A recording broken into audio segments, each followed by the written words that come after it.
মনের ভেতর থাকতে হবে জ্ঞান জিজ্ঞাসা, জ্ঞান জিজ্ঞাসা, জ্ঞান জিজ্ঞাসা। ইন্নাল হামদুলিল্লাহ ওয়াসসালাতু ওয়াসসালামু আলা রাসূলিল্লাহ ওয়া আলা আলিহি ওয়া সাহবিহি ওয়া বা'দ। দূরের ও কাছের সম্মানিত দর্শক শ্রোতা, আপনারা যারা এই মুহূর্তে আমাদেরকে দেখছেন, পরবর্তীতে দেখবেন, আপনাদেরকে স্বাগত জানাচ্ছি প্যান বিশ্ব টিভির জনপ্রিয় লাইভ অনুষ্ঠান জ্ঞান জিজ্ঞাসায়। মাওলানা শফিউল্লাহ ফাউন্ডেশন নিবেদিত লাইভের আজকে গেস্ট হিসেবে সদয় উপস্থিত রয়েছেন স্টুডিওতে বরেণ্য আলেমদ্দিন উস্তাজুল আসাতিজা ফদিলাতুল শাইখ প্রফেসর আনম রশিদ আহমদ মাদানী হাফিজাহুল্লাহ।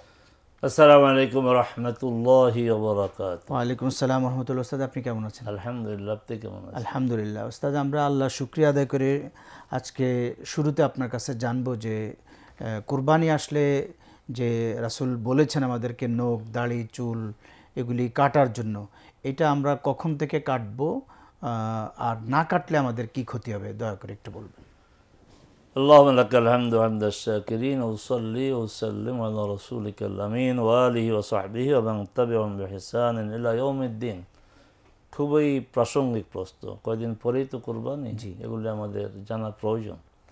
আর এই যে চুল দাড়ির বিষয়টি এই কুরবানির দিনের সাথে না, বরং যুলহিজ্জা মাসের চাঁদ উদয় হওয়ার সাথে সৃষ্ট। জি।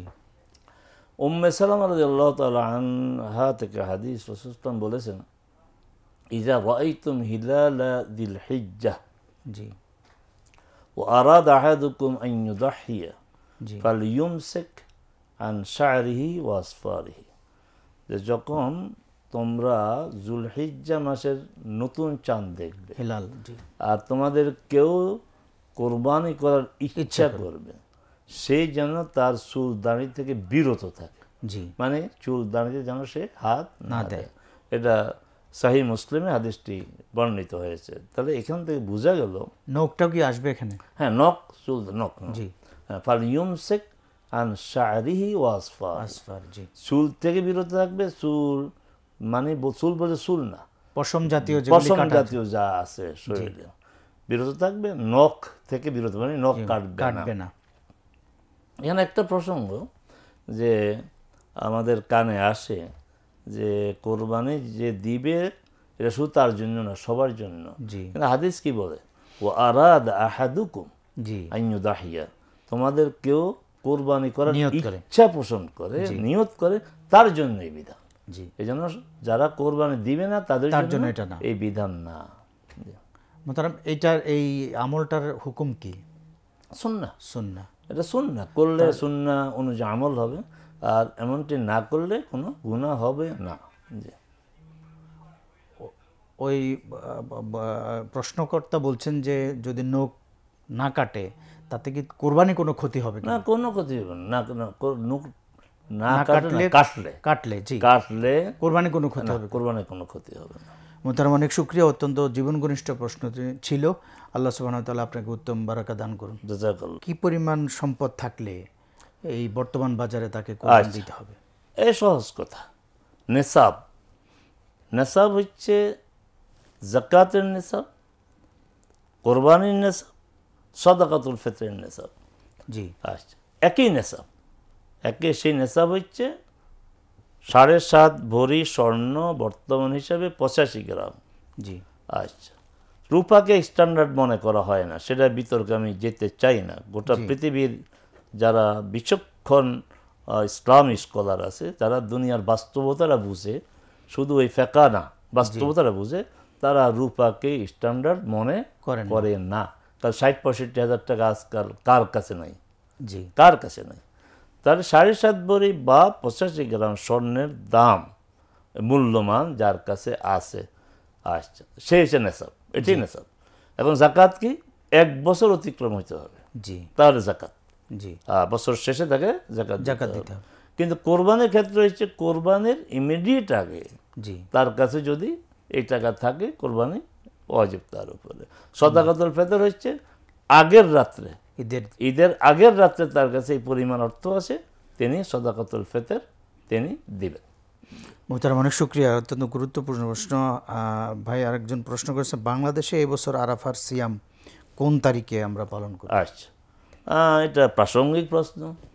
এখানে বাংলাদেশে আরাফা, এটা ভালো কথাই বলেছেন। জি, প্রশ্ন, সারা পৃথিবীতে আরাফাত ময়দান তো দেশে দেশে না। জি না, সারা পৃথিবীতে আরাফাত ময়দান একটি, আরাফার ময়দান না, বলতে হবে আরাফাত ময়দান। জি কোরআন মজিদে এই একটি ময়দানের নামই এসেছে।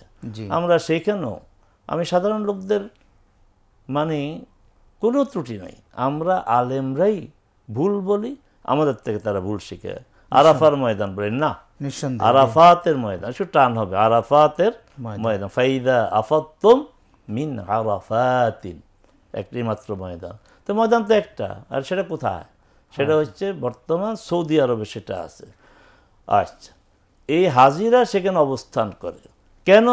রোজা, রোজার মানে গুরুত্বটা কেন? এই কেনর উত্তর হচ্ছে যে আরাফাত ময়দানে সারা পৃথিবী থেকে যারা এসেছেন হজের জন্য তারা অবস্থান করবেন, তাদের মুখে উচ্চারিত হবে লাব্বাইক আল্লাহুম্মা লাব্বাইক তালবিয়া। তারা সেখানে কোরআন তেলাওয়াত করবে, তারা দুরুদ পড়বে, জিকির করবে, কান্নাকাটি করবে। আচ্ছা, আমরা যারা মাঠের বাইরে আছি, আল্লাহ সুবহানাহু ওয়া তাআলা চান, কারণ ওই দিন আল্লাহ রাব্বুল আলামিন ফেরেশতাদের সামনে গর্ব করবে বান্দাদেরকে নিয়ে। তা আল্লাহ চান যে এই দিন, আর রাসূল বলছেন আরাফার দিনে যত সংখ্যক জি লোককে আল্লাহর বান্দাকে আল্লাহ ক্ষমা করেন, জাহান্নাম থেকে মুক্তি দেন, এত সংখ্যক লোককে কোনো দিন জাহান্নাম থেকে মুক্তি দেয় না। কিন্তু এখানে বলা হয়নি আরাফাত ময়দানে যারা থাকবে। জি আরাফাত দিবসে যত সংখ্যক লোককে আল্লাহ জাহান্নাম থেকে মুক্তি দেন, এত সংখ্যক লোককে আল্লাহ আর কোনোদিন মুক্তি দেন না। মানে সুবর্ণ একটা সুযোগ। তাহলে ওরা কিন্তু রোজা রাখবে না। জি আরাফাত ময়দানে যারা আছে রোজা তাদের জন্য না। রোজাটা কাদের জন্য? বাহিরে আছে। বিবেক এবং যুক্তি কি বলে? একে তো মাঠ একটা, কোথাও বান্নে, তার আরেকটা দিবস, তোমরা তাদের সাথে অংশগ্রহণ করো। জি তারা ওই ময়দানে আছে, ক্ষমার জন্য কান্নাকাটি করতেছে, তোমরা তো যেতে পারছো না, নিজ নিজ অবস্থানের থেকে তাদের সাথে শরিক হও, তাদের সাথে শরিক হও। কিসের মাধ্যমে? সিয়ামের মাধ্যমে। এখন আমরা যদি ওই দিন সিয়াম না পালন করে অন্য দিন করি, তাহলে আমরা তাদের সাথে থাকলাম না। জি ওই যে কথা, আরাফা দিবসে যত সংখ্যক লোককে মাফ করা হয়, তাহলে ওই দিন তো সেই দিন না। জি এখন আমরা যেদিন আরাফা, আমাদের হিসাব অনুযায়ী আরাফার রোজা রাখার জন্য আমাদেরকে বলা হয়, সেদিন তো আরাফাত ময়দানে কেউ নাই। আরাফাত ময়দানে সেদিন পরিষ্কার পরিচ্ছন্ন কাজ করে পরিচ্ছন্ন কর্মীরা, আল্লাহর মেহমানরা সেদিন থাকে না। স্পিরিট হচ্ছে আল্লাহর মেহমানদের সাথে আমরাও একাত্ম হয়ে আমরা ওই মর্যাদায় অংশগ্রহণ আমরা করব। এটাই তো আরাফাতের চেতনা। অতএব আর রাসূল সাল্লাল্লাহু আলাইহি ওয়াসাল্লাম আশুরাকে তারিখ উল্লেখ করেছেন 10 তারিখ, কিন্তু এখানে 9 বলেন নাই, বলছেন সওম ইয়াউমে আরাফা, সিয়াম ইয়াউমে আরাফা, আরাফা দিবসের রোজা।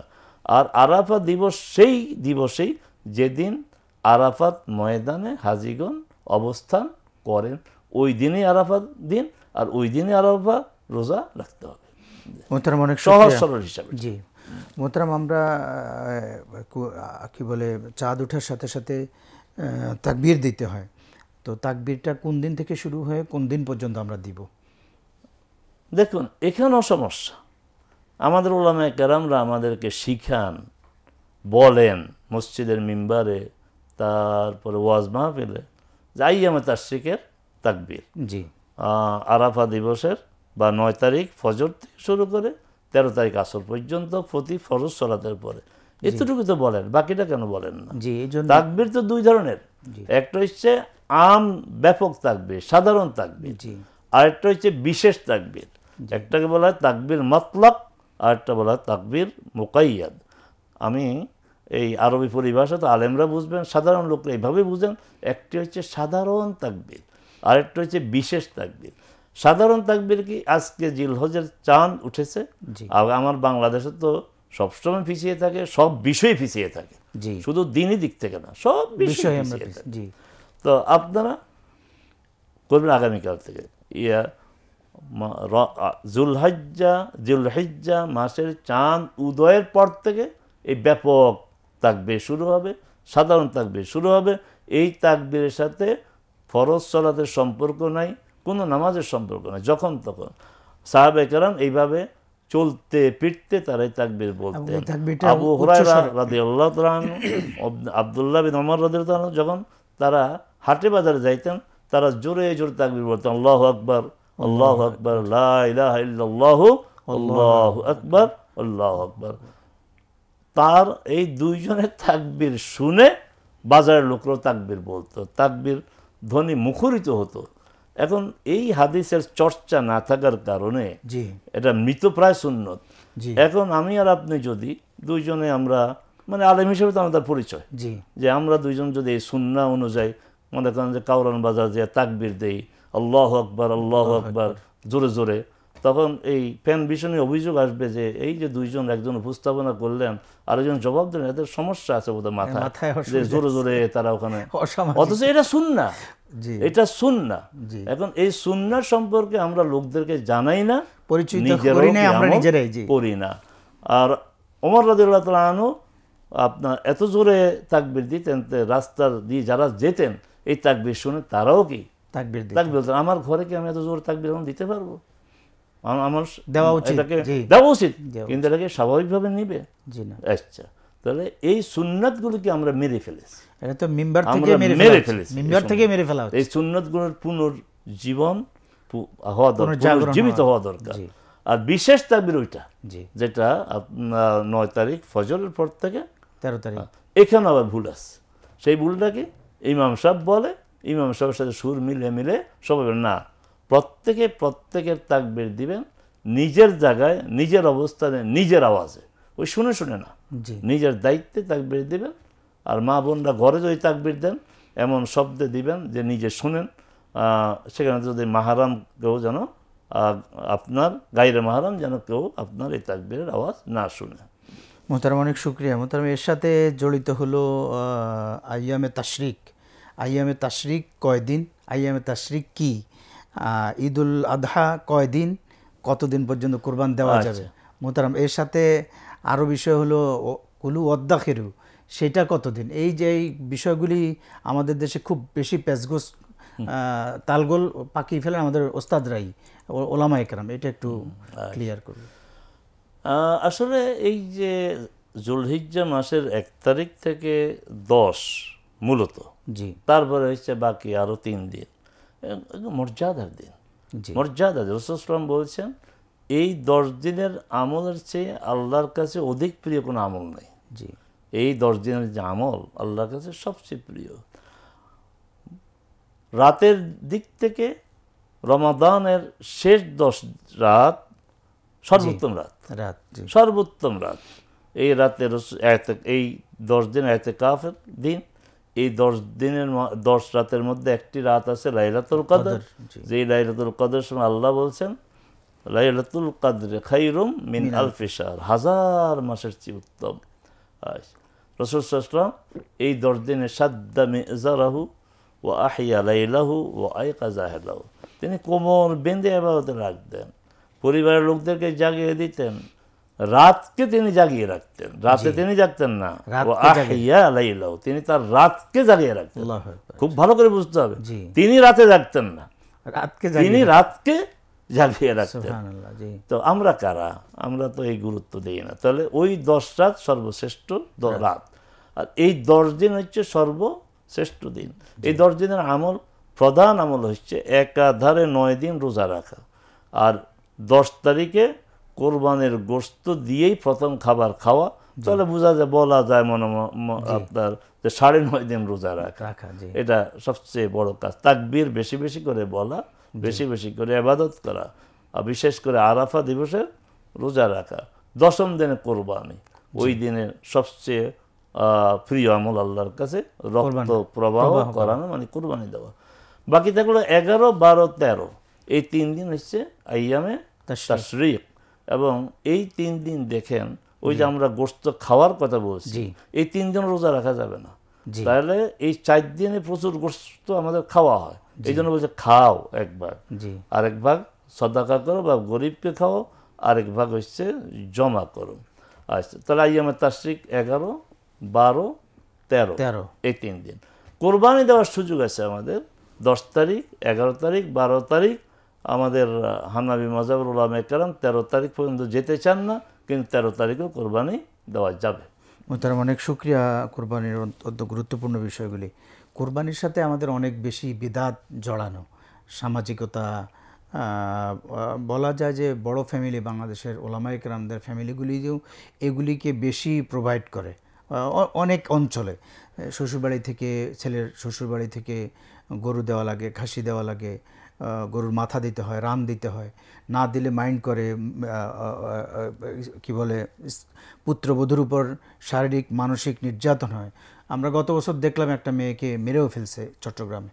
এই বিষয়টা বলবো। খুবই দুঃখজনক। আমরা তো শুরু করেছি যে কোরবানি হচ্ছে আল্লাহর জন্য, কোরবানি আল্লাহর জন্য, এবং আল্লাহর রসুলকে বলা হয়েছে আপনার ইন্না আতাইনাকাল কাউসার ফসল্লি রব্বিকা ওয়ানহার, তোমার রবের জন্য সালাত আদায় করো, তোমার রবের জন্য কোরবানি দাও। তো কোরবানি তো রবের জন্য হবে, আল্লাহর জন্য হবে। তো এই যে মানে শ্বশুর বাড়ি থেকে কোরবানি পাওয়ার যে মানসিকতা, এটা তো কি বলবো, এটা নিচু মানসিকতা ছাড়া কিছু না। নিচু মানসিকতা। মেয়ের বাপের বাড়ির থেকে খাসি আসবে, তারপরে বা গরু আসবে, ওই অবস্থা অনুযায়ী ডিমান্ডটা হয়। একটু বড় ফ্যামিলি একটা আস্ত গরু আসবে, তারপরে গরুর আবার সাইজ দেখা হয়, এই সাইজ কেমন, আবার এটা দিয়ে আবার ওই বউকে খোটা দেওয়া, এগুলি নিচু মানসিকতার পরিচয়। এগুলো থেকে আমাদের মানে সতর্ক থাকতে হবে যে আমরা যেন এই কাজগুলি না করি। অহেতুক একটা মেয়েকে আমরা মানসিকভাবে নির্যাতন করি, এটা তো শরিয়া কোনো অবস্থাতে অনুমোদন করে না। মোহতারাম, অনেক শুকরিয়া। আরেক ভাই প্রশ্ন করেছেন যে 7 ভাগে, তিনি প্রশ্ন করেছেন যে কোনো আলেম বলেছেন যে এটা 7 ভাগেই দেওয়া লাগবে বড় পশুতে। এই বিষয়টা 7 ভাগেই দিতে হবে বিষয়টা এমন না। মূল বিষয় হচ্ছে এক পরিবার থেকে একটি পশু, সেটা ছাগল হবে, তারপরে বা গরু, তারপরে বা মহিষ, দুম্বা, উট, এক পরিবারের পক্ষ থেকে একটি। আচ্ছা, এখন অংশগ্রহণের ভিত্তিতে কোরবানি ভাগ, এটা 7 পর্যন্ত অনুমোদিত। সেই 7টা এমন নয় যে 7-এ হতে হবে, এমন নয় যে বিজোড় হইতে হবে, এমন নয় যে জোড় হইতে হবে। 2, 3, 4, 5, 6, 7 পর্যন্ত দেওয়া যাবে। এটা 7-এই দিতে হবে, এমন কোনো বাধ্যবাধকতা নেই। মোহতারাম, অনেক শুকরিয়া। ভাই প্রশ্ন করছেন যে স্ত্রীর জাকাত ফরজ হলে তার উপর সাধারণত স্ত্রীর জাকাতটা অধিকাংশ ক্ষেত্রে হাজব্যান্ড দিয়ে দেন, এইখানে কোরবানিটা কি হবে? হাজব্যান্ড কেন দিবেন প্রশ্ন? জাকাত তো ইবাদত। এখন যদি ওয়াইফ কোনো কারণে অসুস্থ, শরীরটা ভালো না, কিন্তু ওয়াইফকে প্রচণ্ড ভালোবাসেন আপনি, ঠিক আছে, তোমার শরীরটা ভালো না, তুমি শুয়ে থাকো, তোমার জোহরের নামাজটা আমি পড়ে নেব, প্রথমে আমি 4 রাকাত আমারটা পড়বো, পরে এটা কি হবে? তাহলে পৃথিবীতে আর কোনো পুরুষ নামাজ পড়তো না। আচ্ছা, তুমি অসুস্থ, রোজা, ঠিক আছে, রোজা রাখবা না, এখন তো আমারটা বাদ দিয়ে তোমারটা রাখা যাবে না, নামাজটা পারা যায়, তো ঠিক আছে, এই রমজান শেষ হলে তোমার রোজাটা আমি রেখে দিব। তো এটা যদি করা না যায়, জাকাত কেন? সম্পদের মালিক যিনি, তিনি জাকাত দিবেন। সম্পদের মালিক যিনি, তিনি জাকাত দিবেন। স্বামী মালিক, স্বামী দিবেন। অনেক ফ্যামিলিতে আছে বাবা এত সম্পদের মালিক না, কিন্তু ছেলে সম্পদের মালিক, কিন্তু থাকে বাবার সাথে। জাকাত কি বাবা দিবে না ছেলে দিবে? ছেলেরটা ছেলেকে দিতে হবে। মোহতারাম, এখানে স্ত্রীর যেটা থাকে সাধারণত তার তরল মানি থাকে না, তার কাছে গহনা আছে। এখন ভালো প্রশ্ন। এই যে একটা মানে বস্তু বলেন, যাই বলেন, ব্যবসায়ী পণ্য বলেন, আপনাকে টাকা দিয়ে জাকাত দিতে হবে, এটাই বাকি বলছে। এটাই বাকি বলছে। এটা তো আমরা আমাদের জন্য সহজ করে নিয়েছি। স্বর্ণের জাকাত স্বর্ণ দিয়ে দিতে হবে, রূপার জাকাত রূপা দিয়ে দিতে হবে। ধানের তো জাকাত না, ওসর, আপনি টাকা দিলে হবে না, ধানের ওসর ধান দিয়ে দিতে হবে। দান দিয়ে দিতে হবে, গমেরটা গম দিয়ে দিতে হবে। অতএব এই কথা ঠিক না। এই যে করোনাকালীন সময়, আমি নাম বলবো না, বাংলাদেশের শ্রেষ্ঠ একটা প্রকাশনা প্রতিষ্ঠান মাদ্রাসা বোর্ডের তারা বই পুস্তক প্রকাশ করে, এক সম্প্রতি তারা জেনারেল লাইনের বই পুস্তক প্রকাশ করে। আমার কাছে ফতোয়া চেয়েছে, উস্তাদ আমার তো অবস্থা, টাকা পয়সার যে মানে ঘাটতি, ব্যবসা বাণিজ্য নাই, অনেক স্টাফ সার্টেজ গেছে, আমি এখন বই দিয়ে জাকাত দিতে হবে কেন? আমরা এটাই তো উত্তম, তুমি বই দিয়ে জাকাত দিবা, গরিব ছাত্রদেরকে বই দিয়ে দিবা। সে খুব খুশি হয়েছে, কারণ তার কাছে টাকা নাই, কিন্তু ভ্যালুয়েশন করতে হবে, ভ্যালুয়েশন করে সে জাকাত দেয় যে আমার স্টকে এত বই আছে, এই বই আমার এত লাখ টাকার বই, তারপর টাকা দেন না। বই দিয়ে দিল, এখন ডাইরেক্ট বই দিয়ে জাকাত দিলে কি অসুবিধা আছে? আরো উপকার বেশি, আর উপকার বেশি হবে। মোহতারাম অনেক শুকরিয়া। ঋণ করে কি হজ্জে যাওয়া যাবে? কেন যাবেন আপনি? ঋণ করে আপনার ঋণগ্রস্ত অবস্থা, হজ কি ফরজ হয়েছে আপনার উপরে? না, আপনার মানুষের কাছ থেকে সাহায্য চেয়ে হজে যাবেন না, ঋণ করেও হজে যাবেন না। আল্লাহ না করুক, আল্লাহ না করুক। এই পর্যন্ত বোধহয় 10-15 জন বাংলাদেশি হাজি মারা গিয়েছে। আপনি লোন করে হজে যাবেন, ওখানে মারা যাবেন, এই লোনটা পরিশোধ করবে কে? লোনটা মাথায় রেখে কি আপনি চলে গেলেন? না, ইসলাম আপনাকে এইভাবে লোন করে হজ করতে বাধ্য করে না। শর্ত মানিস দাতা আইলেই সাবিলা, নিজের উপার্জন, নিজের রোজগার দিয়ে যে সেখানে যেতে পারবে, হজ তার উপরেই ফরজ। মোহতারাম অনেক শুকরিয়া। এর সাথে হলো কোরবানিটাও একই অবস্থা, যদি কেউ ঋণ করে কোরবান করতে চায়। এখানে একটু কথা বলতে হবে যে কোরবানি দেওয়ার সামর্থ্য তার আছে, এই মুহূর্তে তার কাছে টাকা নেই, এটা তিনি আশা দিতে পারেন যে এই নিয়তে, যে যেহেতু সেই এলাকায় আছে, ওখানে হজে গেছে কিন্তু আরেক দেশ মুসাফির হয়ে গেছে, তো এখানে আপনি এটা করতে পারেন। কিন্তু কোরবানি দিতেই হবে এমন না, কারণ তার উপর তো ওয়াজিব না, যেহেতু না সব নেই। মোহতারাম অনেক শুকরিয়া। হজ্জে যারা যান, আল্লাহ তো বলছেন ফালা রফাসা ওয়ালা ফুসুকা ওয়ালা জিদালা ফিল হজ। তো বাংলা আপনি যেটা বলছিলেন, আমরা সব কিছুতেই পিছিয়ে থাকি বা আমরা সব কিছুতে একটু ত্রুটিপূর্ণ কাজ করি। বাঙালি হাজিরা দেখা যায় সেখানে গিয়ে খাবার নিয়ে ঝগড়াঝাটি, নিজেদের মধ্যে কথা কাটাকাটি, এমনকি নিজেদের ক্যাম্পে নিজেরা চুরির ঘটনাও ঘটে। এই বিষয়টা কি বলবেন? জি, আল্লাহ সুবহানাহু ওয়া তাআলা বলছেন, আল্লাযীনা ইযা আসাবাতহুম মুসিবাতুন ক্বালু ইন্না লিল্লাহি ওয়া ইন্না ইলাইহি রাজিউন। যখন তাদের কোনো বিপদ মুসিবত আসে, তখন তারা বলে ইন্না লিল্লাহি ওয়া ইন্না ইলাইহি রাজিউন। এখানেও কথা আছে, এটাকে আমরা ওই মৃত্যুর খবরের দোয়া বানাই নিয়েছি। আসলে তো তা না, বিপদ মুসিবত আর এর চেয়ে বড় মুসিবত আর কি? হজে যায় আল্লাহর জন্য আর সেখানে করে চুরি, এর চেয়ে বড় মুসিবত আর কি হইতে পারে? এই জন্য আমাদের ইন্না লিল্লাহি ওয়া ইন্না ইলাইহি রাজিউন পড়ে উচিত। মানসিকতার কোন পর্যায়ে? আপনি কেন গেলেন হজে? যেই হজের ব্যাপারে আল্লাহ বলছেন অলিল্লাহি আলান নাসি হিজ্জুল বাইত, আল্লাহর জন্যই হজ, আল্লাহর জন্য হজ না, আল্লাহর জন্যই হজ।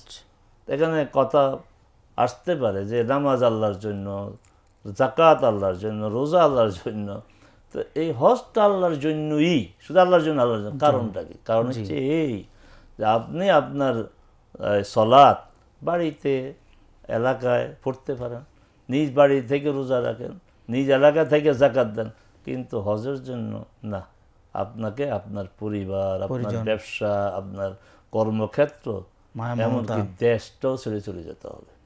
তো এই যাওয়া কিন্তু এই জন্যই সব কিছু রেখে যাচ্ছেন, বিমানে উঠতেছেন, আপনার ব্যবসা, আপনার এই যে আমবাগান, আপনার মাছের ঘের, আপনার চাকরি, সব কিন্তু রয়ে গেছে এখানে, কিন্তু বাকি সব ইবাদত এর ভিতর থেকেই করা যায়। এই জন্যই লাব্বাইক মানে উপস্থিত, সবসময় তো উপস্থিত থাকা উচিত ছিল, অ্যাবসেন্ট তো হতেই পারে না বান্দা তার রবের পক্ষ থেকে, রবের কাছ থেকে, কিন্তু তারপরে অ্যাবসেন্ট তো হয়ে যায়। এই জন্য লাব্বাইক বলে বান্দা এটাই ঘোষণা দিতে চায় যে আল্লাহ সব ছেড়ে তোমার জন্য হজ, আর এবার সত্যিই আমি হাজিরা দিচ্ছি, আমি অনুপস্থিত না। দেশে থাকা অবস্থায় আমি অনেকটা অনুপস্থিত থাকি বিভিন্ন ব্যস্ততার কারণে, এবার অনুপস্থিত। এই তো আপনার চেতন, এই চেতনে হজ করতে যাবেন। লাব্বাইক মানে আল্লাহর কাছে নিজের উপস্থিতির ঘোষণা দিচ্ছেন, আর আপনি সেখানে গীবত করবেন, সেখানে ঝগড়া করবেন। হ্যাঁ, যথার্থ আপনি বলেছেন, সামান্য বিষয় নিয়ে ঝগড়া হয়, ঝগড়া না মারামারি হয়। আচ্ছা, তবে আরও একটু মজার বিষয় আছে, এগুলি তো নিজেদের প্রয়োজনে ঝগড়া হয়। মিনা আরাফাতে ঝগড়া হয় ইবাদত নিয়ে, এটা আরও সমস্যা। কি মিনাতে জোহরের সময় 2 রাকাত, আসরের সময় 2 রাকাত, মাগরিবের সময় 3 রাকাত, এশার সময় 2 রাকাত, এই একটা এটাই করে অধিকাংশ হাজিরা। আবার আমাদের দেশ থেকে যারা যায় এরা বলছে না না না 2 রাকাত নয় 4 রাকাত পড়তে হবে, এইটা নিয়েও ঝগড়া। আবার আরাফাত ময়দানে ঝগড়া কি, জোহরের সময় জোহর 2 রাকাত, আসর 2 রাকাত, শেষ। আচ্ছা, কিন্তু না, এটা করা যাবে না। জোহরের সময় জোহর 4 রাকাত, আসরের সময় আসর 4 রাকাত, এই নিয়ে তাবুতে মারামারি ঝগড়া। আর সেই ঝগড়া মারামারি নেতৃত্ব দেন দুঃখের সাথে বলতে হয় আলেমরা। অথচ এই আরাফাত ময়দানের দাবি হচ্ছে জোহর আসর একসাথে পড়তে হবে, জোহরের সময় পড়তে হবে। এখন বলা হয় কি, নামিরায় যারা জমাতে পড়ে তারা ঠিক আছে, 2-2-4 রাকাত পড়বে জোহরের সময়, যারা বাহিরে আছে তারা এইভাবে পড়বে না। আপনার এই পার্থক্যটা আপনি করলেন কিসের ভিত্তিতে? রাসূল সাল্লাল্লাহু আলাইহি ওয়াসাল্লাম বলছেন, খুযু আন্নী মানাসিকাকুম, হজের যাবতীয় বিধান আমার থেকে গ্রহণ করো, আমার থেকে গ্রহণ করো। এখন ওখানে একদিকে হচ্ছে রাসূল বলছে আমার থেকে গ্রহণ করো, আর আমাদেরকে বলা হয় অমুক মুফতিটা গ্রহণ করো, অমুক ইমাম সাহেব বলছে, আমার ইমাম সাহেব বলছে, আমার খতিব সাহেব বলছে গ্রহণ করো। তো আজকে এই প্রসঙ্গক্রমে বলতে হয়, আমার এক ছোটো ভাই ওখান থেকে আমাকে ভয়েস মেসেজ পাঠাইছে যে আমাদের এখানে এই আমরা ঠেকাই যে বারবার যেন ওমরা না করে, কিন্তু আমাদের টিমের মধ্যে একজন আলেম আছে, না বারবার ওমরা করা যাবে। তো এই ব্যাপারে আপনার মতামত চাই। তো আমি জবাব দিয়েছি, দলিল তো তার কাছ থেকে চেতে হবে যে করে এবং যে বলে এইভাবে করা যাবে। আচ্ছা, এখন রাসূল সাল্লাল্লাহু আলাইহি ওয়াসাল্লাম আমাদের জন্য হচ্ছেন মডেল, আদর্শ, আকীদার আদর্শ, ইবাদতের আদর্শ, সব কিছু আদর্শ। রাসূল সাল্লাল্লাহু আলাইহি ওয়াসাল্লাম এক সফরে একাধিক উমরা করেন নাই। আল্লাহু আকবার। রাসূল সাল্লাল্লাহু আলাইহি ওয়াসাল্লাম করেন নাই কোনো সাহাবী, আমি চ্যালেঞ্জিং সুরে বলছি, একাধিকবার বলে, যদি কেউ প্রমাণ করতে পারে অমুক সাহাবী এক সফরে উমরা করেছে একাধিক, আমি বলা শুরু করবো যে আমি এতদিন ভুল বলছি। একজন সাহাবীও করেন নাই। আচ্ছা, 3 নম্বর, আয়েশা রাদিয়াল্লাহু তাআলা আনহা বিশেষ কারণে তার মাসিক হয়ে গিয়েছিল, করতে পারে নাই। রাসূল সাল্লাল্লাহু আলাইহি ওয়াসাল্লাম তিনি পবিত্র হওয়ার পরে তার ভাই আব্দুর রহমান ইবনে আবু বকরকে বললেন, তোমার বোনকে নিয়ে তানিম যাও, তানিম তখন তো মসজিদে আয়েশা না, আয়েশা হয়েছে এই কারণে, তানিম মসজিদে যাও, তাকে ওখান থেকে ইহরাম করে নিয়ে আসো। এটা হচ্ছে সবচেয়ে শক্তিশালী প্রমাণ যে আয়েশা রাদিয়াল্লাহু তাআলা তো বিশেষ কারণে। কিন্তু যদি এভাবে একাধিক উমরা করার সুযোগ থাকতো, তা আব্দুর রহমান বিন ওমর ওখান থেকে কেন ইহরাম করলেন না?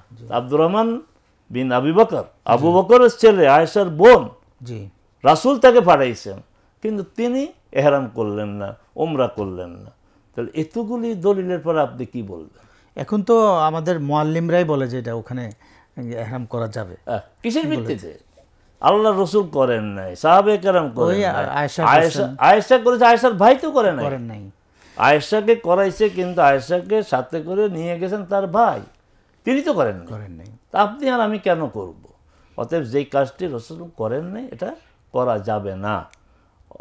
আরাফার কথা বলছেন, রসুল এইভাবেই করেছেন। আরেকটা কথা ভালো করে বুঝেন যে রাসূল সাল্লাল্লাহু আলাইহি ওয়াসাল্লামের সাথে হজ করেছেন লক্ষাধিক সাহাবী। এই লক্ষাধিক সাহাবী রাসূল সাল্লাল্লাহু আলাইহি ওয়াসাল্লামের ইমামতিতে একসাথে নামাজ পড়েছেন, এটা কি আদৌ মানা যায়? মোটেই না। রাসূল সাল্লাল্লাহু আর এই মসজিদে নামের আদেশ ছিল না তখন, তো রাসূল সাল্লাল্লাহু আলাইহি ওয়াসাল্লাম আধুনিক পদ্ধতি ছিল। কিছু সাহাবীকে নিয়ে জামাতে নামাজ পড়েছেন, বাকি সবাই নিজ নিজ তাঁবুতে সালাত আদায় করেছেন।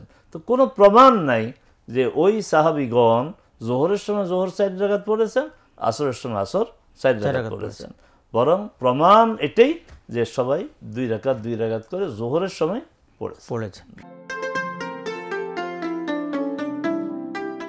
সম্মানিত দর্শক শ্রোতা, বিরতির পর পুনরায় আপনাদেরকে স্বাগত জানাচ্ছি প্যানভিশন টিভির জনপ্রিয় লাইভ অনুষ্ঠান জ্ঞান জিজ্ঞাসা। আপনাদের প্রশ্নগুলির সারি সমাধানের জন্য স্টুডিও থেকে সরাসরি প্রশ্নের উত্তর দিচ্ছেন উস্তাদুল আসাতিজা প্রফেসর আনম রশিদ আহমদ মাদানী হাফিজাহুল্লাহ।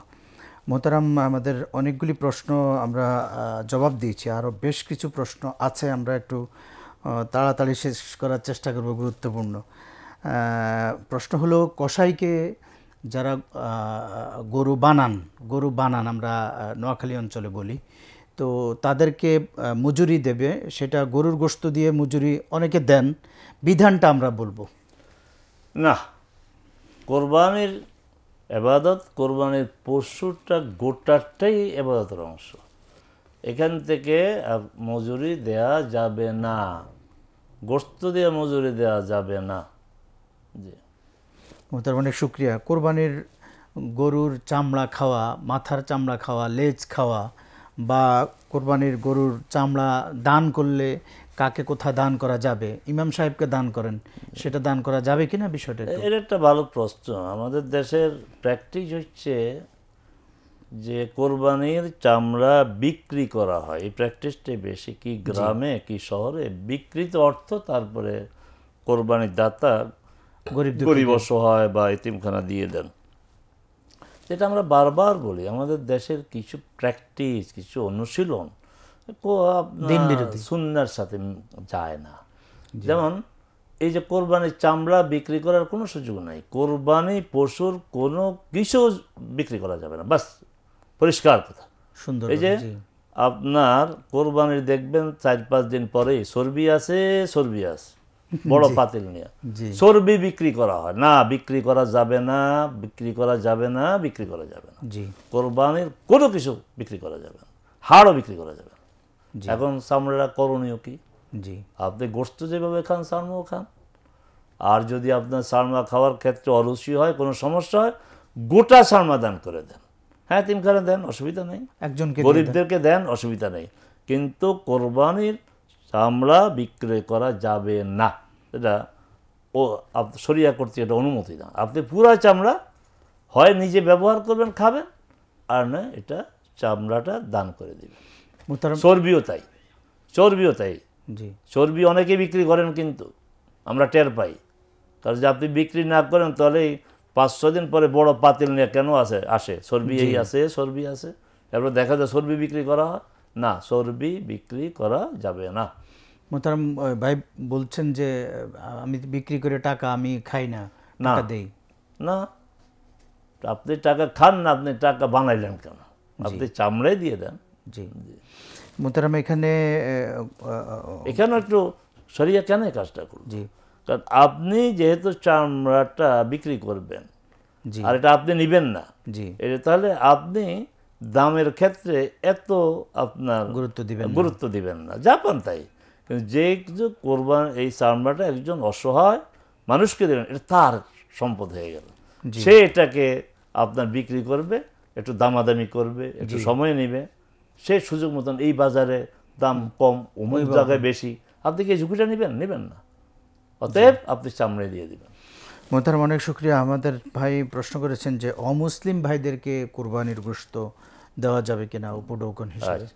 অমুসলিমদের জাকাতের টাকা দেওয়া আছে, একটা নির্দিষ্ট খাতে আছে জাকাতের। অমুসলিম তাদের হৃদয়কে আকৃষ্ট করার জন্য সেখানে কোরবানির গোশত দেয়াতে আমি ব্যক্তিগতভাবে মনে করি যে না, কোনো সমস্যা হওয়ার কথা না। মোহতারাম, চাঁদ দেখার পর থেকে নখ দাড়ির কথা বললেন, যারা দাড়ি শেভ করেন তারা কি করবেন? এটা তো সমস্যা। দাড়ি যারা শেভ করেন, এখন যদি কদিনের জন্য দাড়িতে হাত না দেন, এটা একটা তামাশা। আপনি দাঁড়িয়ে রাখবেন, রেখে দিবেন, বরং এই উপলক্ষে দাঁড়িটা রেখে দেন। মোহতারাম অনেক শুকরিয়া। ভাই প্রশ্ন করেছে কোরবানির পশুর রক্ত খাওয়ার মধ্যে কোনো কল্যাণ আছে কিনা? কারণ ইদানিং দেখা যাচ্ছে মানুষ মনে করে কোরবানির গোশত রক্তের মধ্যে বারাকা আছে, এই মনে করে তারা তাজা তাজা সন্তানদেরকে রক্ত খাওয়ানোর অভ্যাস করছেন। তাই আমি এটা কিন্তু কিছু অঞ্চলে আছে যে না না না, এগুলি কুসংস্কার। কোরবানির পশুর, যে কোনো পশুর রক্ত খাওয়ানো এটা কুসংস্কার, এটা করবেন না। মোহতারাম, কোরবানির সাথে আরেকটা প্রশ্ন, কোরবানি দেওয়ার আগে বা পরে ভাগিদারদের নাম, সাত শরীক যাদের, তার নাম, তার বাবার নাম, তার এখানে মুখে হাজবেন্ডের উচ্চারণ নাম। করার কোনো প্রয়োজন নাই। জি ওই যে আপনার হ্যাঁ, যাদের পক্ষতে কোরবানি হবে তাদের তো একটা মানে তাদের পক্ষ, তারা তো নিয়ত করেছে কোরবানি যেন হয়ে যাবে, আপনার নামগুলি নিলেও হবে না নিলেও হবে, কিন্তু এই পড়ে পড়ে নাম বলা দরকার নেই। জি জি মোহতারাম, বর্তমানে কোরবানির আধুনিক সিস্টেম হলো মেশিনে গরু কোরবান দেয়, অটো মেশিনে শক দিয়ে গরুকে জবাই করে বা প্রসেস করে। এখানে আসলে এটার বৈধতা কতটুকু? আল্লাহ রসুল সাল্লাল্লাহু আলাইহি সাল্লাম বলেছেন, ইজা যাবাহতুম ফাআহসিনু আয-যিবহা, জি যখন কোনো পশু জবাই করো সেই জবাইটা যেন তোমার সুন্দর হয়, জবাইটা যেন সুন্দর আসান হয়। তাহলে পশু যেন কষ্ট কম পায় ওইটাই করতে হবে। রাসূল সাল্লাল্লাহু আলাইহি ওয়াসাল্লাম এখানে প্রসঙ্গক্রমে বলতে হয়। জি আমরা অনেক সময় এমন ভদ্র হয়ে যাই যে নিজের পশু নিজে জবাই না করি না, হুজুর দিয়ে করে। জি হুজুর দিয়া করানোর মধ্যে মনে করে যে হুজুর দিয়া করার মধ্যে বরকত হবে না, এটা সুন্নাহ পরিপন্থী কাজ। জি রাসূল সাল্লাল্লাহু আলাইহি ওয়াসাল্লাম নিজ হাতে তিনি সবসময় কোরবানি দিয়েছেন, জি নিজ হাতে তিনি ছুরি চালিয়ে কোরবানি দিয়েছেন। দিয়েছেন, এমনকি হজেরটাও তাই। আচ্ছা, তা আপনি আর আমি এত ভদ্র হলাম কেন? হ্যাঁ, যদি ওই মাদ্রাসার ছেলেটা ছুরি নিয়ে হাঁটাহাঁটি করে সে করে টাকা পাবে, জি হতে পারে ছাত্র কিছু টাকা পয়সা পাইলে উপকার হবে তার। আপনি তার ছুরিটা দিয়ে আপনি জবাই করেন, তাকে টাকা দিয়ে তার দেন। 100 টাকা দিয়ে দেন না, তারে জবাই করে টাকা দিবেন কি জন্য? আপনি জবাই করেন, তার ছুরিটার বাবদও তাকে 100 টাকা দেন, ছেলেটা তো খুশি হয়ে গেল, আর আপনার শূন্য মতন এটা হয়ে গেল। তো জবাই প্রক্রিয়াটা যত সহজ করা যায় তত। এই যে ইলেকট্রিক শক দিয়ে না, এগুলো শরীরের সাথে যায় না। মোহতারাম, অনেক শুকরিয়া। কুরবানি করার সময় যদি ভুলে বিসমিল্লাহ অথবা ইচ্ছাকৃত বিসমিল্লাহ ছেড়ে দিলেন, তাহলে এর বিধান কি হবে? হবে না তো, বিসমিল্লাহ বলেই তো করতে হবে, বিসমিল্লাহ বলেই জবাই করতে হবে, এটাই বিধান। জি মোহতারাম, যদি ঈদের আগে, ঈদগাহে যাওয়ার আগে কোনো প্রয়োজনে বিশেষ কোনো কারণে তার গরুটা কোরবান জবাই করা লাগে, সেক্ষেত্রে কি সে কোরবানি আদায় হবে? এখানে কথা আছে। প্রথম কথা হচ্ছে না, সলাতের আগে, ঈদের সলাতের আগে কোরবানি করা যাবে না, কোরবানি করা যাবে না। হ্যাঁ, এখন পরিস্থিতি যদি এমন হয় যে এই গরুটা হঠাৎ করে তার আরেকটা গরু গুতা দিল, এমন আঘাত পাইল যে মরে যায় অবস্থা, জি তখন আপনি জবাই করবেন, এটা হয়ে যাবে। এটা কারণের, বিশেষ কারণে ঘটনাটা ঘটেছে, কিন্তু আপনি ইচ্ছা করে এই কাজ করতে পারবেন না। রাসূল সাল্লাল্লাহু আলাইহি ওয়াসাল্লাম তো ধারাবাহিকতা শিখিয়ে দিয়েছেন, ঘর থেকে তোমরা এক পথে বের হবে, তাকবীর দিয়ে বের হবে, নামাজে শামিল হবে, নামাজ শেষ হয়ে ঈদের দিনের করণীয়। আবার অন্য দিক দিয়ে ফিরে আসবে, গোসল ইত্যাদি ইত্যাদি সব সিরিয়াল নিতে। সালাত আদায়ের পরে তোমরা কুরবানি করবে। এবং সুন্নাহ হচ্ছে ওই দিন আপনার না খেয়ে থাকা, এই ফজরের সময় শুরু হওয়ার পর থেকে না খেয়ে থাকা। ওই দিনের আপনার খাবারটা প্রথম খাবার হবে আপনার কোরবানিকৃত পশুর রান্না করা গোশত দিয়ে, এটা সুন্নাহ। মোহতারাম, ঈদের দিনের একটা সুন্নাহ হলো যেটা আপনি বলছিলেন যে এক পথে যাওয়া আর এক পথে ফিরে আসা। এখানে হাদিসে যেটা আছে যে রাস্তার মোড়ে মোড়ে ফেরেশতারা ইস্তেকবাল করেন, জি, এই বিষয়টা একটু বলবেন? হ্যাঁ, এটা সহি, ফেরেশতারা ইস্তেকবাল করেন। তারপরে আরেকটা সামাজিকতা আছে, বাস্তবতা আছে, যে আপনি এক পথে যাবেন, কিছু লোকের সাথে দেখা হবে, আবার অন্য পথে যদি আসেন তাহলে কি আরো কিছু লোকের সাথে দেখা হলো, ঈদের শুভেচ্ছা বিনিময় হলো। এই জন্য এটা সুন্নাহ। মোহতারাম, আপনার মধ্য দিয়ে আমরা একটা সুন্নাহ জীবিত, আমিও করেছি, আমার এলাকায় আমরা শুরু করেছি। ঈদের দিনে বিনোদন, ঈদের দিনে আল্লাহ রাসূলের যে সুন্নাহ ছিল, এটা একবারে বিস্তৃত, একবারে আমরা ভুলে গেছি। আপনি বলার পর থেকে আমরা এই বিষয়টা আবার সাবধান হলাম, মনে করলাম আমরা ছোট বাচ্চাদেরকে নিয়ে একটু নাশিদ করার, ঘরে গেলে সবার ঘরেই তো যাওয়া হয়, সেখানে গিয়ে একটা ইসলামিক নাশিদ করা, তাহলে এইটাকে কিভাবে করা যায়, রাসূল কি করেছেন, আমাদের কি করা উচিত? বিষয়টি খুবই গুরুত্বপূর্ণ, যে এটা তো আমার ইসলামিক কালচার। সাল্লাল্লাহু আলাইহি ওয়াসাল্লাম ঈদের দিন তিনি বিনোদনের ব্যবস্থা করেছেন। ঈদের দিন তার ঘরে ছোট মেয়েরা গান গেয়েছে। আয়েশা রাদিয়াল্লাহু তাআলা আনহা বলছেন যে গান গাইছিল দুইটি আপনার ছোট মেয়ে, আমার বাবা আসছে, আমি তাদেরকে লুকিয়ে রেখেছি। রাসূল সাল্লাল্লাহু আলাইহি ওয়াসাল্লাম তখন শুয়েছিলেন। আবু বকর একটু বিরক্ত হয়েছেন যে রাসূলের ঘরে গান। রাসূল সাল্লাল্লাহু আলাইহি ওয়াসাল্লাম বরং আবু বকরের উপর বিরক্ত হয়েছে, দাহুমা, জি তারা যে গান গাচ্ছিল গান গেতে দাও, ছোট মানুষ, তাহলে বিনোদন। জি বিরক্ত আচ্ছা। কথা। তারপরে এক ঈদের দিন এই মানে অস্ত্র নিয়ে খেলা করতেছিল আবাসীরা। রাসূল সাল্লাল্লাহু আলাইহি ওয়াসাল্লাম নিজে দেখলেন দরজায় দাঁড়িয়ে তাদের খেলা, মসজিদের আঙ্গিনা, মাঠে না, মসজিদের আঙ্গিনা। এবং আয়েশা রাদিয়াল্লাহু তাআলা আনহাকে বললেন, তুমি কি দেখবা? হ্যাঁ দেখবো। আয়েশা রাদিয়াল্লাহু তাআলা বলছেন যে আমি রাসূলের কাঁধে আমার থুতলি রেখে আমি তাদের খেলা উপভোগ করেছি। তাহলে ঈদের দিন এই জাতীয় বিনোদন যদি আপনারা আয়োজন না করেন, তাহলে আপনার ছেলে মেয়েরা ওই যে এলাকাতে করবে, গানের আয়োজন করবে, গানের আয়োজন, ফুটবল, হারাম খেলায় লিপ্ত হবে। খেলবে। আপনি বিনোদনের আয়োজন করেন, জায়েজ পন্থায় বিনোদনের আয়োজন করবেন, বিভিন্ন প্রতিযোগিতা করেন, খেলাধুলা করেন, দৌড় প্রতিযোগিতা করেন, মসজিদগুলিতে আয়োজন হতে পারে মসজিদের। তাহলে কি হবে, আপনার ছেলে মেয়েরা অন্য কালচারে যাবে না, অন্য এমন কালচারের দিকে যাবে না যেটা ইসলাম অনুমোদন করে না। যদি আপনি এই জাতীয় বিনোদন ব্যবস্থা না করেন আর ওগুলি করে, এই দায় আমাদেরকেও নিতে হবে। আল্লাহ আমাদেরকে বুঝার তৌফিক দান করুক।